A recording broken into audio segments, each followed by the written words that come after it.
बहू की डोली सास की अर्थी। कोमल अपने बेटे विकास के साथ रहती थी। विकास एक कंपनी में काम करता था। उसकी शादी अभी तक नहीं हुई थी। एक दिन देर रात में जब विकास ऑफिस से घर पहुंचा तो ओहो माँ, आप अभी तक जाग रही हैं। मैंने आपसे कितनी बार कहा है कि आप मेरा इंतज़ार मत किया करो। आप खाना खा करके सो जाया करो, मैं घर आ करके खाना खा लूँगा।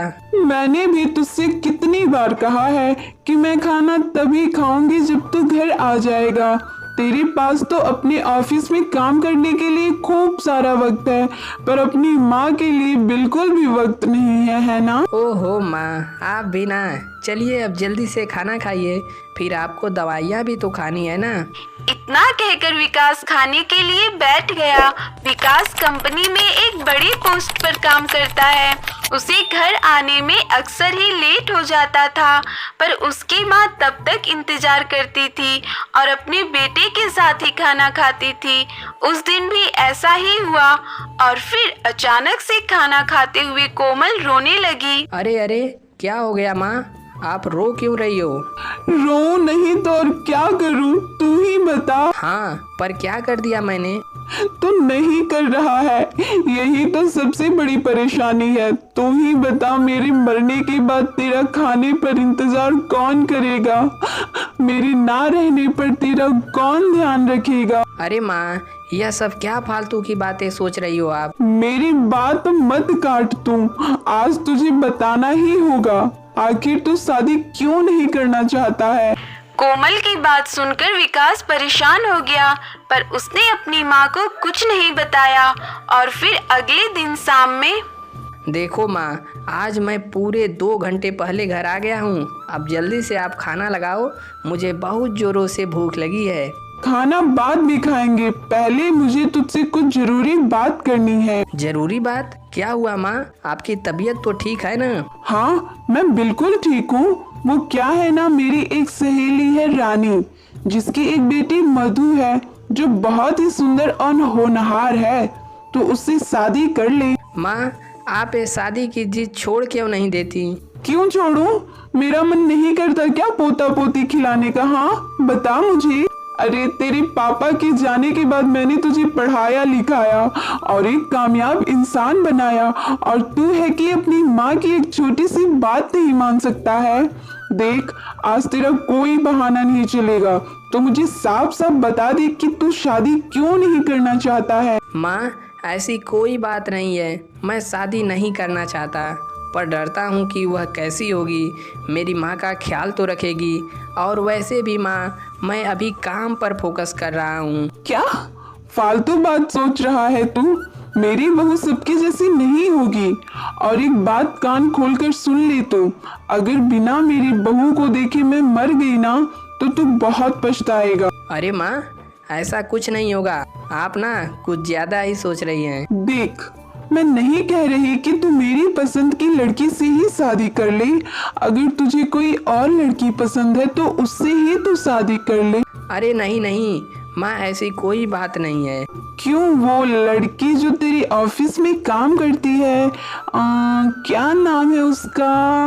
अरे जो बाजार में तुझसे मिली थी। अरे ओ, उसका नाम अंजलि है। हाँ हाँ वही, कितनी प्यारी लड़की है वो, तू उसी से शादी कर लेना। क्या हुआ, चुप क्यों हो गया तू? मैं जानती हूँ कि उसे पसंद करता है तू, तो उससे शादी क्यों नहीं कर लेता तू? अरे बता, कुछ तो बोल।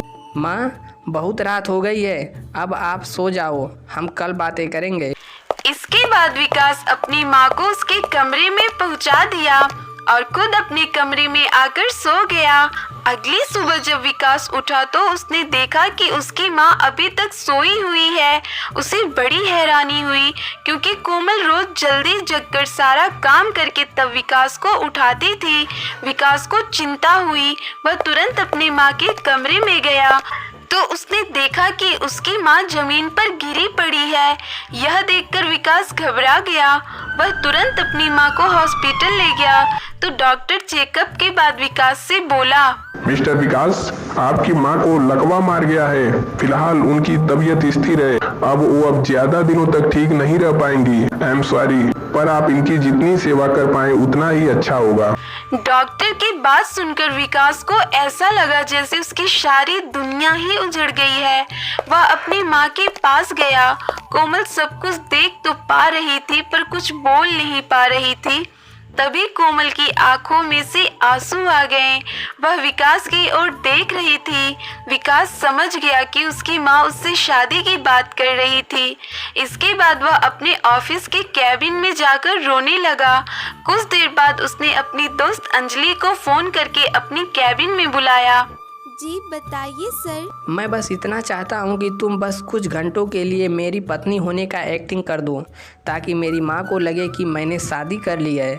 अगर उन्हें कुछ हो गया तो मेरी शादी की उनकी आखिरी इच्छा अधूरी रह जाएगी। पर सर ये तो गलत होगा ना। मुझे पता है, पर उनके पास समय बहुत कम है। मैं इतनी जल्दी उनके लिए बहू कहाँ से लाऊं? मेरी बात मान लो अंजलि, मैं तुम्हारा यह एहसान कभी नहीं भूलूंगा। मैं तुम्हें इस काम के बदले। नहीं सर, मुझे आपसे कुछ नहीं चाहिए। आंटी बहुत अच्छी हैं, मैं उनके लिए यह काम कर सकती हूँ। ठीक है, बताइए कब और कैसे मुझे क्या करना है। फिलहाल मैं माँ को लेकर के घर जा रहा हूँ। तुम दुल्हन के गेटअप में मेरे घर पहुँच जाओ। ठीक है सर। कुछ घंटों के बाद अंजलि दुल्हन की तरह सजकर विकास के घर पहुंच गई। वो दोनों जल्दबाजी में घर पहुंच गए, पर उन्हें इस बात का ध्यान ही नहीं रहा कि अंजलि की मांग में सिंदूर नहीं है।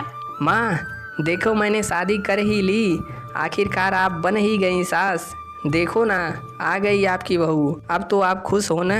विकास की बात सुनकर कोमल ने इशारों में अंजलि को अपने पास बुलाया।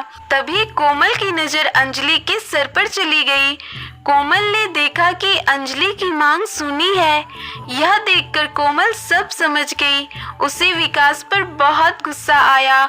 उसने विकास को अपने पास बुलाकर उसे इशारे में वहां से कुछ लाने को कहा। दरअसल वह मंदिर में रखे सिंदूर की बात कर रही थी। विकास अपनी माँ की बात समझ गया। कोमल की सांसें अब तेज चलने लगी थी।